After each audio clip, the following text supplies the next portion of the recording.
Урматтуу төрага, урматтуу депутаттар, мен Кыргызстандагы акыркы убактардагы кылмыштуулук боюнча кеп коскогум келет да. Мына 50-жылдардагы Сицилияга окшоп баратабыз. Тоскоолдуксуз элечи. Биздин күч органдарынын бүгүн түштөн кийин чакырып премьер-министр келет экен. 12-чи маселе 18-жылдагы бюджеттин отчету.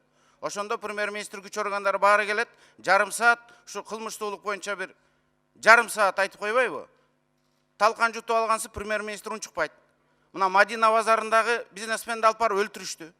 Аэропорттон дагы бир бизнесмен алектенген адамдын сөөгү табылды багажникте. Кечөө жакында стратегиялык мамлекеттик ишкананын жетекчисин сабап кетишти. Кыргыз көмүрдүн. Бул мамлекетке болгон кылмыштуулуктун вызову да.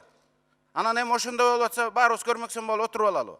Кечөө Турцияда Кыргызстандын казынасына 5 миллиард сом салык төлөбөй издөөдө жүргөн Сайматинин өлтүрүштү. Аны өлтүргөн адамдар Кыргызстандын паспорту менен чыгып атат. Сайматинин тээп жүргөн машинеси дипломатиялык номер менен чыгып атат.